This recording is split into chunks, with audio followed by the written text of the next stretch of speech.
hello there, and welcome to another Evolve Alliance Provider Member Showcase video. Today, I have with me Sean Graham from Assured Support. Hello, Sean, and welcome.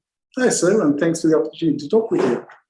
Great to have you on board as a provider member. Now, for those of you, there may be a few who are not familiar, I guess probably a really great way to sum up who Assured Support is. You are the biggest independent provider of compliance services to financial advisors in Australia? Well, that's a really good way to sum us up, I suppose. Look, we're an independent, integrated legal practice and a compliance consultancy. So we look after roughly 120 AFSL and ACL holders across Australia, everything from, boutique 1 or 2 million bands up to large, or almost verging on that institutional type of size. So we see a lot of advisors, a lot of advice, a lot of practices. So the scale and our ability to actually see more across the industry, I guess, is one of the things that really differentiates us from a lot of the other providers out there.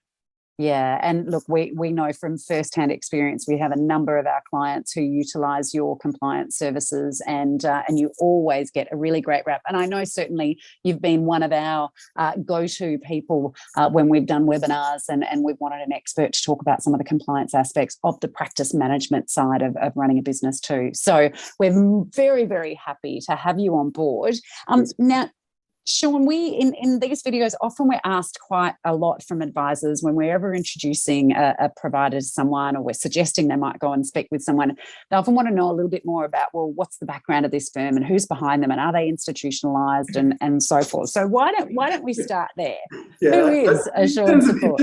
In terms of institutionalised, I think I've got a team of 15 people now, all up the East Coast, from Noosa down to Melbourne, and essentially we're all refugees from institutions. I guess it's the simplest way to put it. We've seen how that worked, and we knew that was better. So Assured Support was set up in about 2012, because even back at that stage, my view of the future of advice was it was going to be less and less institutionally dominated and more about professional advice businesses. So you could see it even back then, you could see it happening. Now, the challenge for that is that even though there were great advisors out there who were leaving institutions and setting up their own businesses, what they were really struggling with was getting the independent support they actually needed. So they could you can occasionally find one-man bands who could help you out. But then as your business grew and your needs increased, they couldn't keep up. And as advisors know, it's very hard. If you're a single advisor in a practice, it's hard to keep up with everything you've got to deal with. So imagine doing that from a compliance when, just look at last year. We had the single most extensive regulatory changes in October hitting us all at once. So if you were there by yourself trying to do all that and support clients, you can't do it. So we set up Assured Support to be almost like this multidisciplinary group of experts. We set it up from the beginning with a real focus on data and commerciality and making things simpler. Because it always frustrated me that large institutions made things more complicated because it suited them, it suited their risk profile and their ability to control it. Now, in our position as a supporter of other practices, our job is to help them run their businesses better, right? So we're not regulators. We're not the bank's compliance people trying to get you to do everything in triplicate and whatever else. It's about making sure you understand what your obligations are, and that the obligations and the way in which you deal with those are appropriate for the nature, scale, and complexity of your business. So it's all about just understanding how your business operates and then clearly marking out the parameters. Here's where you can play, here's what you can do, and here's how you can do it better. And one of the things we've really seen over the past couple of years is that despite regulation increasing, what we're seeing across our sample base, or our client base, is that advisors are getting better. Their advice is getting better. It's more customised, it's more fluid, it's easier to understand. And that's despite FASEA being thrown on them, but despite all the changes in October last year, they're getting better because they're starting to understand how it all works. And so they've given up waiting for the regulator to tell them. They've given up waiting for associations and the FSC to help them out. And they've taken responsibility for it. And this is where, we saw back in 2012 there was going to be an advice profession. And we're getting closer and closer to that now. And it's been a really tough time over the past 10 years. And it's probably going to be a bit challenging for the next couple of years. But I think we're in a really good position. And we're pleased with the part we've had in helping some of our clients move closer to that professional level. Yeah. Look, I know we often hear as business coaches, a lot of advisors will lament the fact that if they're working with a large, not all of them, but some of the larger institutionalized licensees, their compliance people are giving them advice that is suited for the lowest common denominator in their group. And sometimes, because these firms have struggled to find staff, there may well be compliance people who don't have an in-depth experience of a variety of different firms and the law, and they've got limited experience themselves. Trying to share. I think we've found in the past couple of years, there are compliance people who they can spell compliance. So they've got jobs in big remediation projects, but they don't understand why. And we often have those conversations where you actually ask them why they're asking for something in a particular way. And they can't explain it. They'll say, oh, the law. One of the things I always tell advisors, always ask that next question, what part of the law? What section? What requirement? Oh, it's ASIC required. There are a whole range of cop-outs that some people use. And this is where I think the industry has been poorly served over a long period of time, because it's very hard to differentiate the people who know what they're talking about from the people who don't, because we all dress and look the same and do things in the same way. So it's very hard. And so this is where one of the things we've always tried to do is, one, simplify the messaging, make sure we're clear and we explain why we're doing things. Because a lot of advisors who have problems with compliance, the problems aren't because they don't want to do the right thing. No.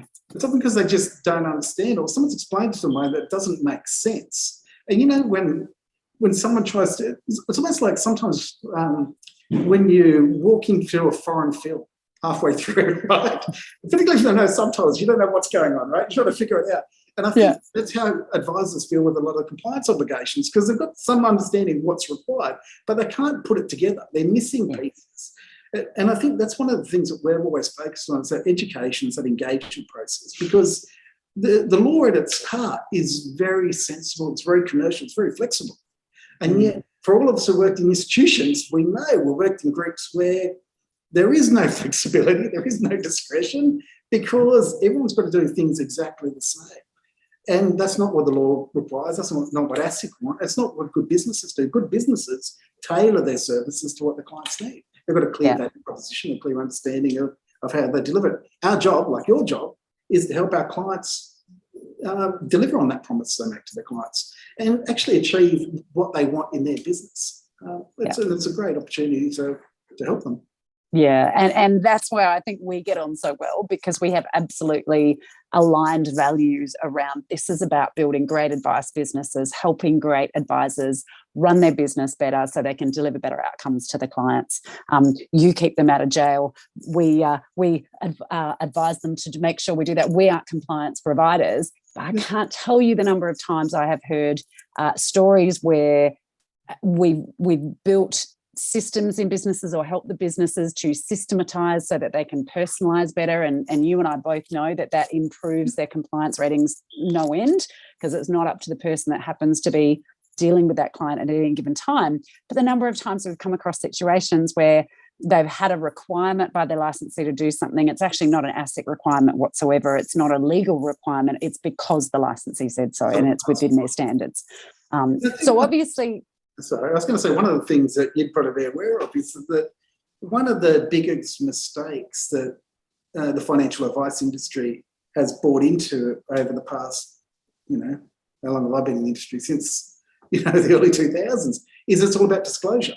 And you see this on Twitter when you talk to people about compliance, always come back to disclosure, SOA is too long, or whatever the issue is. Disclosure's nothing, right? And this is a great thing where you can see ASIC setting out in the right direction. You can see FACEA doing the same thing. Is disclosure is not engagement, right? At the end of the day, it's all about engagement. It's about problem solving, and it's about explaining how that works. Now, the good advisors are doing that, and they're realising that what we need to disclose is what's relevant and what helps a client make an informed decision. And this is where the better advisors they've re-educated themselves. they've detoxed from the institutional training and actually embracing the principles. So we always say our job is that the law is complex, there's black and white and whatever else. Our job at Assured Support is to help our clients navigate the grey. Understand that there are opportunities in there, there are tremendous opportunities and scope. It's about being comfortable. So when you know what the parameters are and when you know what you can do and what the consequences and implications of those choices are, you can make informed choices the same way that the advisors help their clients make informed choices, right? Yeah. They give them options, they give them the education, they help them run through and understand to identify the problems in the first place and then to find solutions and strategies to deal with those, and then over time help them develop that. So our job is exactly the same for financial planners that financial planners do with their clients.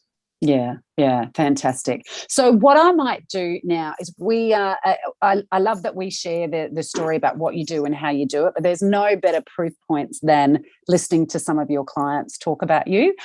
So there are always at least 2 testimonials for every one of our provider members. It's part of the provisionary requirements for them to be accepted as a provider member. So let's just play one of them now for those listening to this to hear from somebody that has utilised your services. My name's John Christie. I'm Managing Director of Oriana Financial Services Australia. How do you work with Assured Support? A licensee who works with experienced professionals, there's a real requirement to have great governance within businesses. Governance can be many things, but one of those elements can be compliance governance, as I see it. And we really see it at Oriana, probably 6 or 7 elements to compliance, where we use Assured Support to help support the delivery of our compliance and governance framework across our licensee. And that can be from them chairing and attending our responsive manager and compliance committees. It's helping develop policy. It's being a key contact for advisors by phone or email. And more importantly, working with us on our audit and remediation program for advisors to ensure that we uphold a high level of quality financial advice that meets the right professional standards. So for Assured Support, they're really critical to our business. They are embedded in what we do daily and weekly.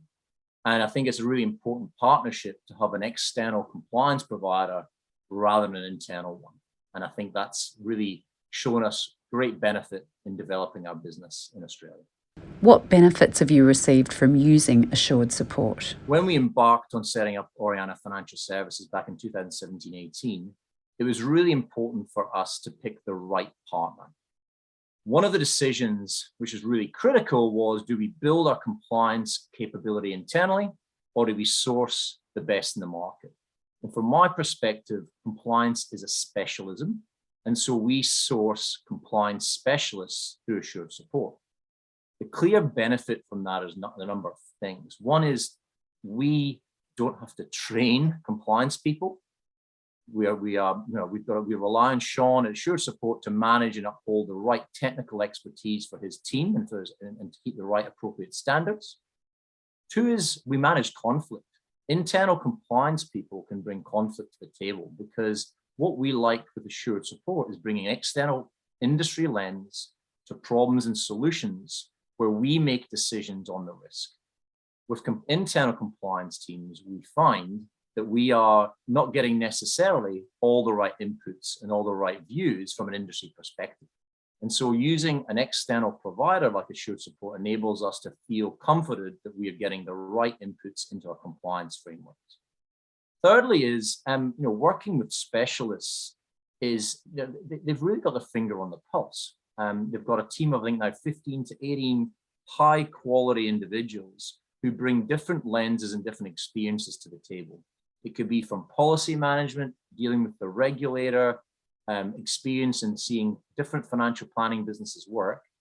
All those experiences come together really well through our relationship with Assured Support and gives us comfort that we're seeing all different aspects of financial planning businesses through the lens of a regulator, a complaints provider, or just a good compliance specialist in the market. And that allows us to work really effectively in the compliance space.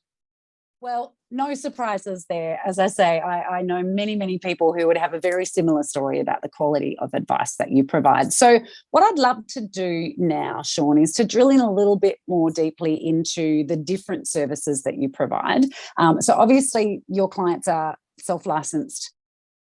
Yeah, so we've got some groups that have multiple licensees, hundreds of authorised reps, all the way down to licensees with single representatives, right? So it's a whole gamut.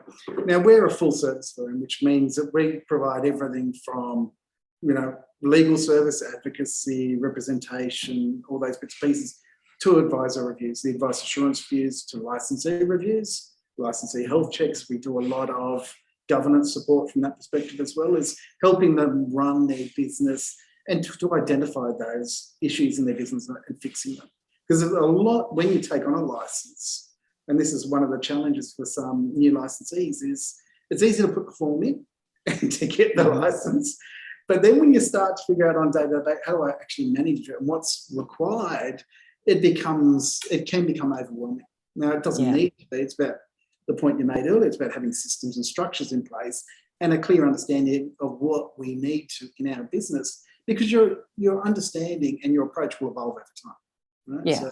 So and you help them to build that into their operating rhythm, don't you, around sort of the RM responsibilities, the compliance meetings, the audits, and so forth. We do, like some of the things we do, like we do RM workshops, which are, almost like collaborative workshops that we do, with a group of your peers, where we go through a case study. Here it is, let's run through. And in that 3 hours, we work through it practically. So it's a way that we can actually test the practical understanding in a confidential environment. So we can ask those questions. If an RM, this is very hard, if you're an RM in a business, who do you ask questions to? Exactly. And you can miss stuff, right? In any business, you're providing advice, you're trying to run your business, you can miss things. You could miss the fact that FDS has changed, or there's a whole new complaints regime and none of this has been done. And no one wants to do that in a public environment where so those workshops work really well. It's a nice, easy way to address it, and a very collaborative and a fun experience. And that ties it up. We also do provide a lot of businesses with ongoing support, so email and phone support, just so most advisors know what they're doing, but if they're stumped or if they've got a problem, they can ring up. There's always somebody there. So there's the governance, there's that. There's, of course, dispute resolution, due diligence. We do a lot of that process. With the new changes that come in with reference checking, obviously we've built that into our system. Advisors can run those reference checks through our website. We've got all that functionality built in. But if they want to engage us to do it, we can do the reference checks and do all the work for them in the background, and then give them a recommendation. And if they want, we can also give them a report.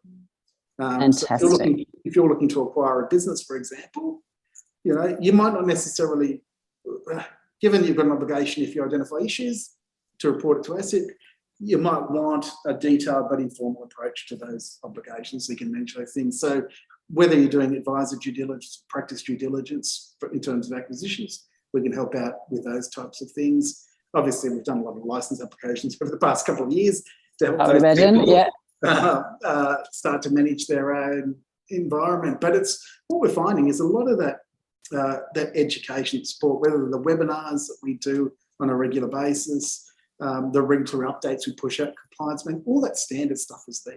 So all that's there, but it's all filtered through the approach we take, which is a risk-based and a contextual approach. So even when we're doing reviews of advice, it's not, here are the 6 things that need to be in there, or here's every section of the law, because the law is flexible, right? So you can do things exceptionally well, you can do them exceptionally badly, and they have different consequences. So we take that approach when we look through things, and we're always looking at, we're not interested in talking about compliance, right? Because advisors and clients don't care about compliance, right? They care about the quality of the advice. Is it appropriate? Is it in my best interest? And that's what we're looking at. So we take a contextual and risk-based approach to that. And one of the advantages that we do is because we've got a really data-driven approach because of the use of our compliance CRM, is that when we do the reviews, we can tell you what the quality of your advice is, and we can look at you overall and give you some feedback as to where you're tracking relative to the industry median, right? So you're better. We can track you against last year. So we can show, and this is what our data has shown over time, is that they're getting better. When we look at our client base over the past couple of years, as obligations increase and it becomes harder and harder, they're actually getting better. The quality of their advice is getting clearer, it's more engaging, it's simpler, right? So it goes to show you, when you approach things the right way, when you get the right advice, and when you actually engage with the process, the benefits are there, because they also, when the provision and the production advice is faster and clearer and easier, then your business necessarily becomes less risky and also more profitable. Exactly. And that's exactly right. The benefits coming through. Yeah. And, it really strikes me that every time I think about you guys, there's two big things that come up for me. One is the fact that you have got scale. So what did you say, 15 team members now? Right. Yeah. Yeah, so all the things that you do, we love your, is it every week you put out the Three-Hit Tuesday Three-Hit Tuesday? Every fortnight, yeah. Every fortnight, yeah. So fantastic articles, a really great way to keep everybody up to speed with all the latest changes. You've got pretty much every template that advisors ever need, yeah. So we've now had to change the FDS. Okay, you've got a template, and then if people want to customize it to suit their language, you'll then run the check over it. We don't provide templates. Like we've certainly got precedent. We don't provide templates. Oh. Right. So if you want, we'll help you build an FDS. Because one of the things I found, I don't know if I mentioned this before, but when I've done expert engagements, one of the things where licensees and advisors often get themselves into trouble is because when you go in and look at the compliance arrangements or processes, they're using templates. They're using templates that reflect their business, the way they do things. They're generic, that they've bought from a law firm or another provider, and they've never thought about it. So the way in which we approach it, which is a bit different, which we go through, you say, I want to rebuild my FDS. We'll take our precedent and we'll work with you to make sure that the language in that document is your language, that it looks as though it's coming from you and your business and not from, the bank down the road. Because it's so the messaging, the look, the feel, and so that's the difference. We won't give you can't put your credit card across and buy a template. We're not interested in that model. Okay. And I know some advisors would go, oh, that just smacks to me as sounding like it's expensive. However, I know that by the time someone picks up a template, if they do it properly, if they use it properly, the amount of time spent by the staff in the business to then customize, to then still have it checked, to then use it, it'd actually probably cost you less to do it the way that you're suggesting and have better outcome. Yeah. And I think when you think about it from that perspective, I mean, you've seen a lot of statements of advice as well. And one of the difficulties and one of the challenges with presenting ourselves as a profession is you can get, 10 SOAs from all over Australia and they'll all look and sound exactly the same way. And you talk to advisors and I'll talk to about, my business is based on these, here are my values and here how we do things. And their SOA is exactly the same as the one from the bank branch in Karratha, is exactly the same as from the bloke I saw at the accounts in Adelaide. There's not enough difference because they've just bought a template. And this is where it's not a costing thing. And I think you're absolutely right. It's not about it being expensive because I don't think it actually is. I think it's just a better way to make sure that you're getting something that suits you. And I think if you're paying an external provider and just getting a generic document that everyone else is using, then that's a waste of your time. And I think it's a bit disingenuous from the provider's perspective as well. Everyone has precedence, but it's got to be customised. So let me just clarify that point then, because we all know that in certain documentation there's repetition. You'll have a way to describe a concept like salary sacrifice, for example, and so it makes sense to put that into an SOA template that you use. So you're not saying create every SOA handwritten by, personalised, no template. How do your firm strike that balance between? So what we do, so the FDS is a good example, for the enhanced FDS. So we went through and we designed how we think an FDS should work and how we do it. But when a client says we want an FDS, what we do is we take that precedent and we talk to our client about, well, what's different about your business? How do you speak to your clients, and how does your marketing stuff work to make sure that when it comes out, it looks as though it's come from you. It's got your language, it sounds like you, and it doesn't sound like something there. It's the same with the SOA. So the SOA template, we've got ways in which we like to do it. You've got your SOA template, and you've got, depending on what system you're using, you might not have much flexibility about how you change it as well. But you can go through, and we can go through and say, you can take that out. You don't need that. So those paragraphs are necessary, shift them out. And when you sit down with an advisor and you start off with a template and you go, a lot of this stuff you don't need. And you go, it's only there because the bank will at some stage decided it's better to give clients too much than not enough. And the problem we know is you give clients too much, they don't understand it. So it's probably worse than not giving counterintuitive. Yeah. So that's how Great. Okay. And that is a perfect representation of the second thing that I was saying I often think about when I think of you guys.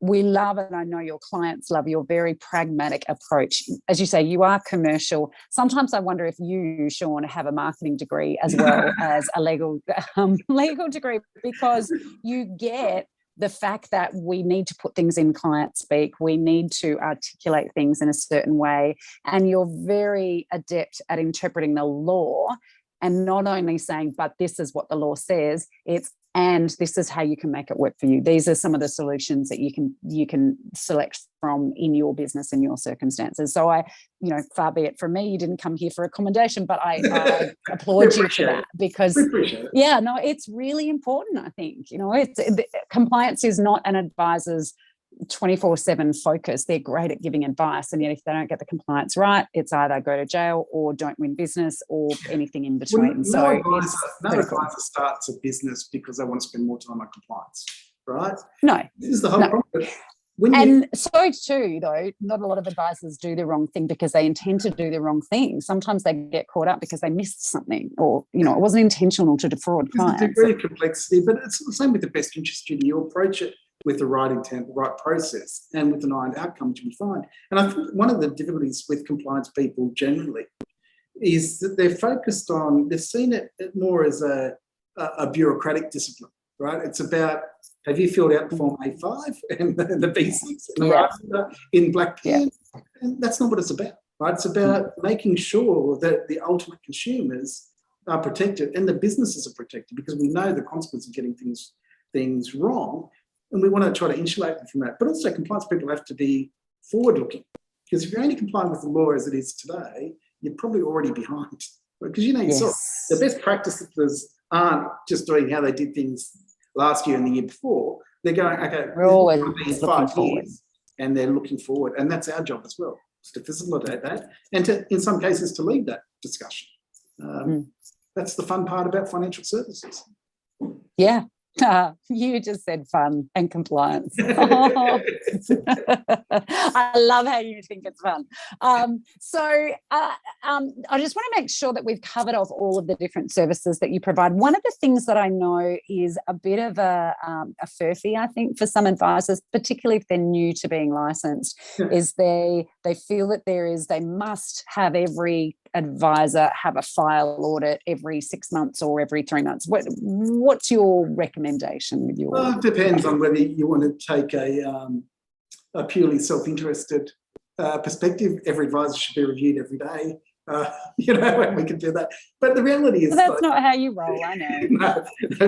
The reality is that the way in which licensee approaches the monitoring and supervision of their representatives has to reflect their risk, right, and their nature, scale, and complexity, how big they are, what type of business they're getting in, and the complexity. So if you're a relatively small business where you're all working in the same location, then you might take a different approach to a group that's got advisors all across Australia. And also, one of the things to think about is when you're doing that cycle, so you might review once a year, but if you get a result, you do one review a year, for example, and the result's excellent, no issues, you're well in exceed of the industry norm, whatever, then you might say, well, we'll do it every 18 months, because this advisor's fine. And it's entirely appropriate at a licensee level that you might have a number of advisors, and some of them might be every 18 months and some of them might be every 6 months, because the more junior or the the less experienced, or, some people struggle more than others, they need more support. So when we do reviews, for example, we talk about outcomes. We talk in terms of, so we look at your advice and we'll assess the quality of each piece of advice, each file separately, and then we'll give a conclusion to the licensee. And the licensee conclusions might be, this advisor is adequately supported. They're doing everything they need to. They're within an appropriate range for this. These advisors probably need less support because they're so far ahead of the industry that you're actually getting in their way. Just let them do the right thing and they're good to go. Yeah. And then you've got the others that need more support because it's the licensee's obligation to support them. So we don't talk in terms of risk, because that tends to get misinterpreted, because you could have a bad day. There could be something where one file just, things didn't work out. It's not generally reflective of what you're doing all the time. So you've just got to be able to call those things out in context, fix the underlying process issues and identify what they are, see if there are any recurring trends, and help the advisor and the practice deal with it. And I think that's the way you need to do it. So if you want to do, generally, what I'd suggest is you're going to at least check in once a year to see. But you might do that review, you might split that review in 2 halves, depending on your business. You might also go, look, we've got 8 advisors, we're going to get them all reviewed, but let's do it in tranches so that we can do one tranche now and then see what the outcomes are and then fix them before the next lot come in. Because if you're only doing one review once a year, you're doubling down, aren't you?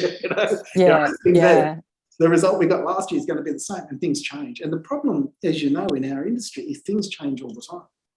The regulators' expectations change. The courts define, well, what we're looking for here, because the courts are a couple of years behind.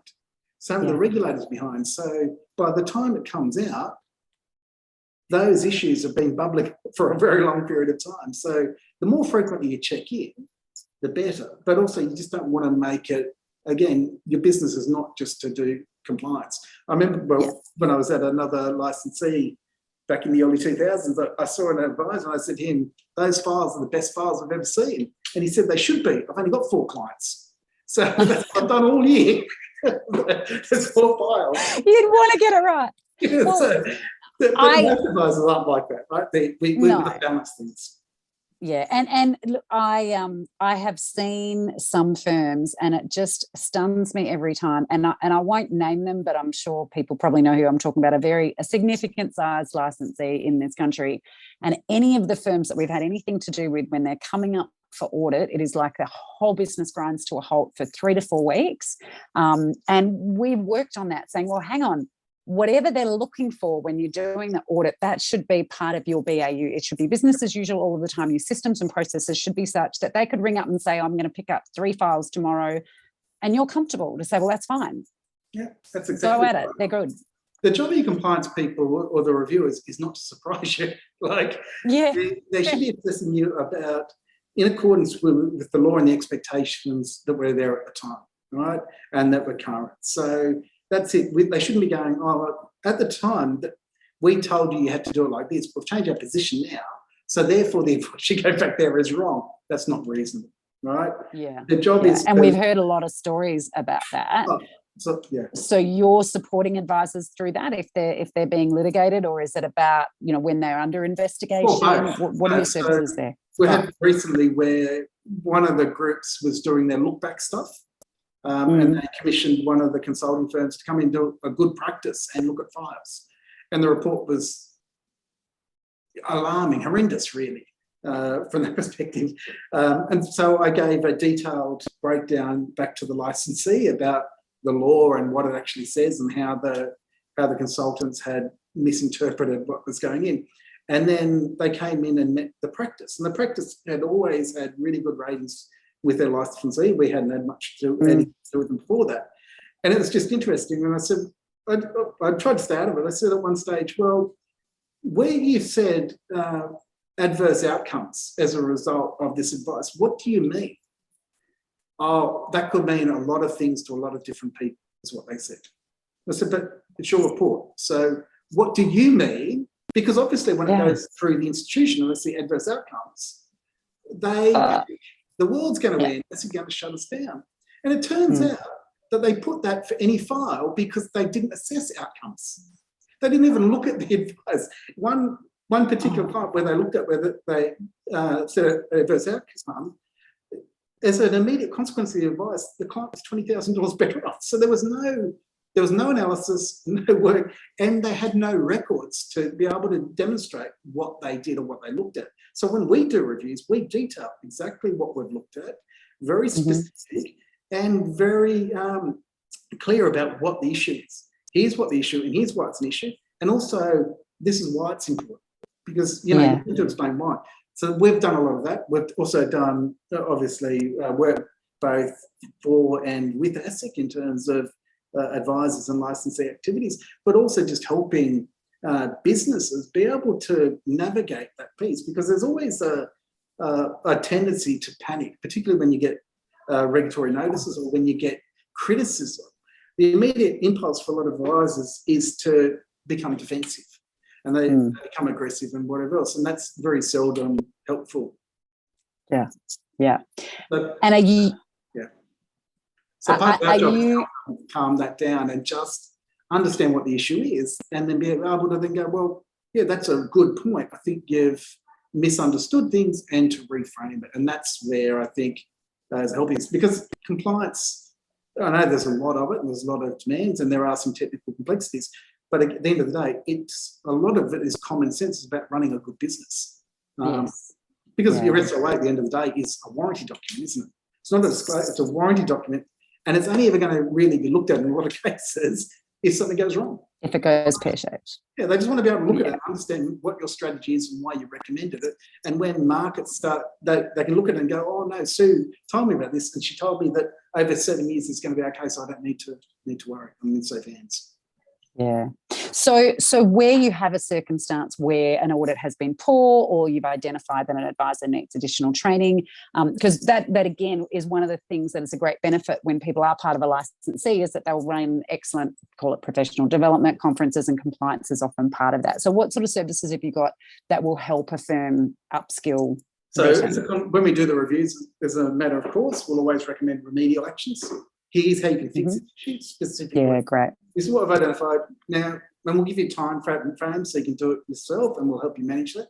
But we also run a series of webinars, and we do training on all these issues and looking at the data and running through. So we did one last year where we looked at 2021's data, what we're seeing across the board, what are the issues that might surprise you as an advisor, and where people are struggling and where they're improving. Like, as you can imagine, 2020 with Elixir, was all over the place. What we saw in 2021, advisors were what?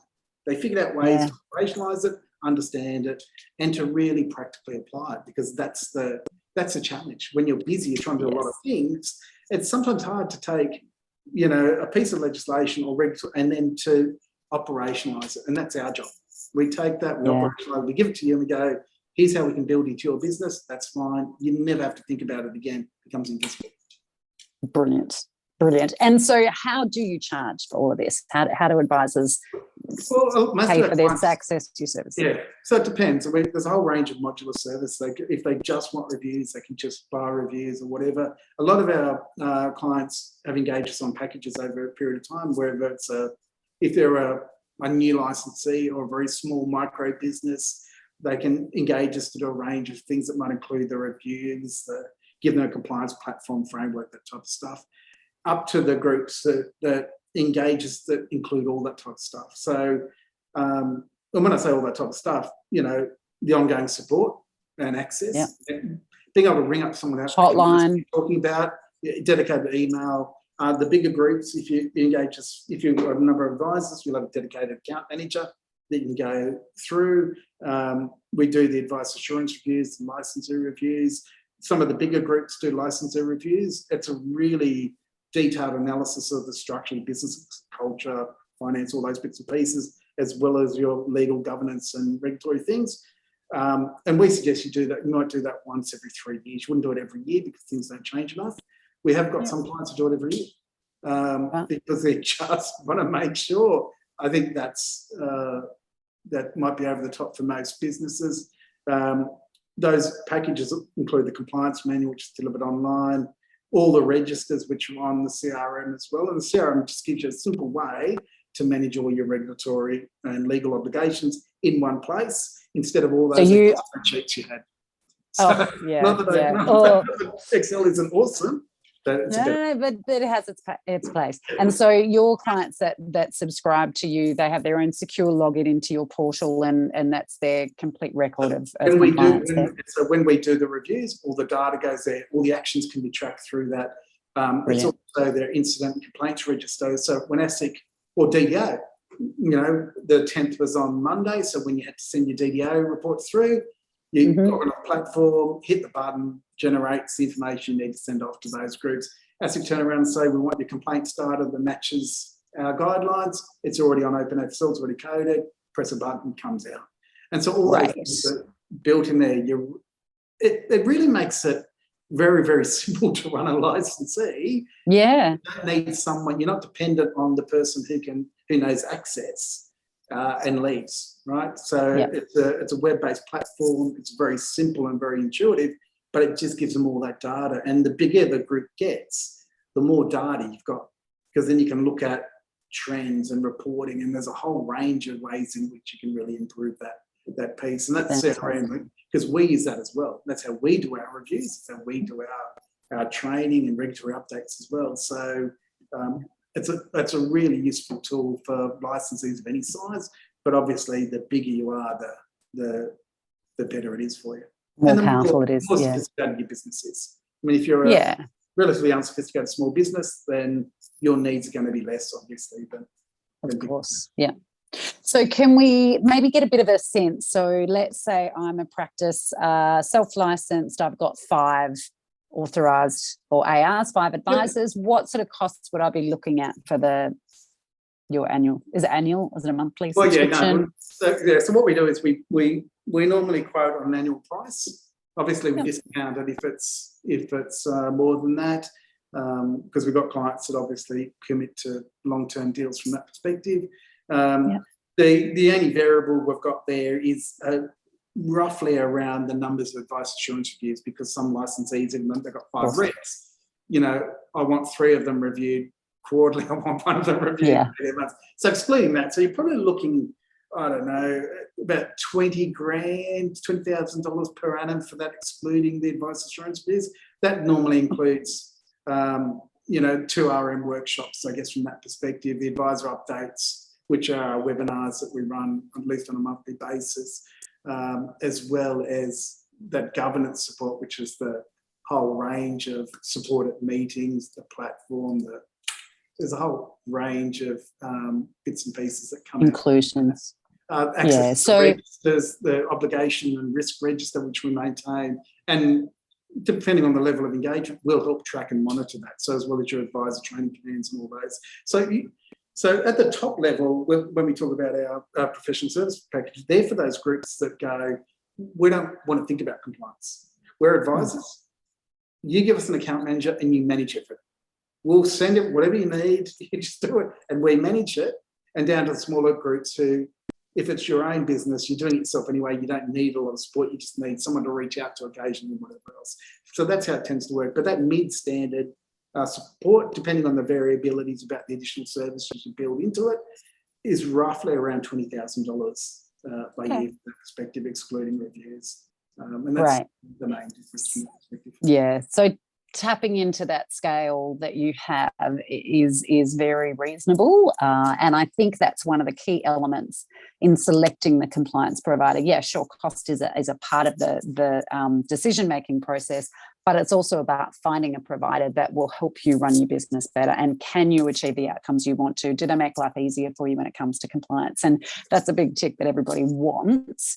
Now, I should make the point at this stage too that you are one of our excellent provider members who are providing a special offer for our Evolve Alliance members. So for those people watching this, if you are an Evolve Alliance member, log into your portal, you'll be able to get details in there about the special offer you can access as a result of that.